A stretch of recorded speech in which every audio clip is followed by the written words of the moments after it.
बताओ वो बाप कौन सा है जिसको याद करने से ताकत मिलती है?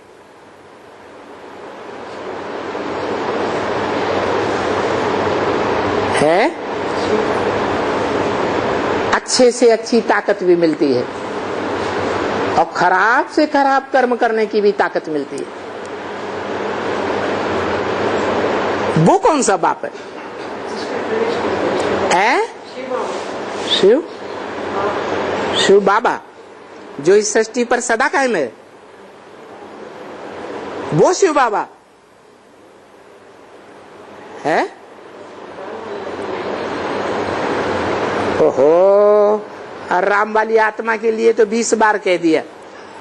शास्त्रों में जिस राम का गायन है वो तो राम फेल हो गया। मुरली में तो बोलते हैं वो त्रेता वाला राम नहीं, तो किसकी बात है? संगम युग में वो राम है क्या?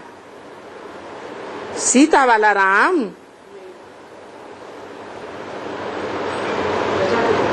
जिसकी सीता को ही रावण ले गया, वो शक्ति का भंडार है?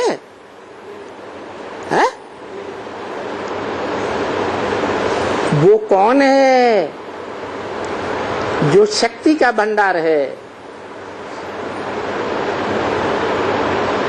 अखूट भंडार है। एक है ज्ञान का भंडार, क्योंकि जन्म मरण के चक्कर में नहीं आता है, इसलिए तीनों काल का ज्ञान भरा हुआ है। अखूट ज्ञान का भंडार, सारा ही कोई ले ले तो भी सारा ही बचता है, खूटता ही नहीं। वो कौन?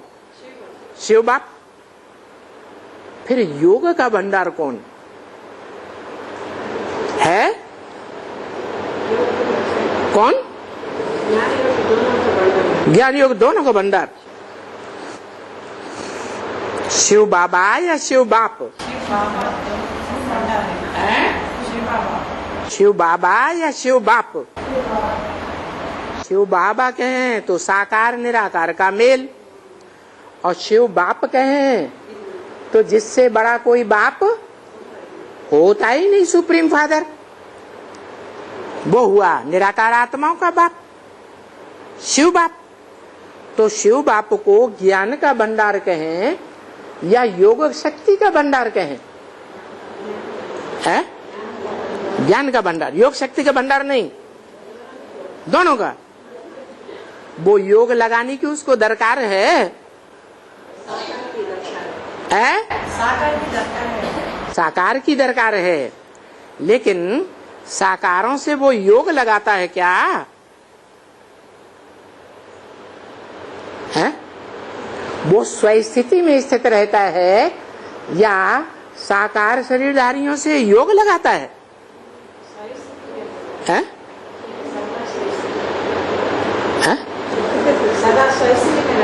सदा स्वस्थिति में रहता है, इसलिए स्वधर्म की स्थापना करता है। जो धर्म पिताएं सदा स्वस्थिति में नहीं रहते हैं, देवान में आ जाते हैं संग के रंग से, तो वो तो स्वर्ग नहीं स्थापन कर पाते, चाहे ब्रह्मा ही क्यों न हो। कर पाते हैं? नहीं। तो शिव के लिए तो यही कहेंगे कि वो सदैव स्वस्थिति में रहने वाला है। जो सदैव स्वस्थिति में रहने वाला है उसको योग लगाने की कोई दरकार नहीं है। फिर कौन है? हाँ, जो मनुष्य सृष्टि का बाप है, जो सबसे जास्ती पतित बन जाता है, सबसे जास्ती योग में कच्ची आत्मा बन जाती है, वही आत्मा को जब निराकार आत्माओं का बाप मिल जाता है, पहचान मिल जाती है, तो फिर वो याद में सबसे तीखा जाता है। क्या? याद में सबसे तीखा जाता है, उसकी यादगार क्या है? शिवलिंग उसकी यादगार है। जो शिवलिंग अव्यक्त मूर्ति कहा जाता है,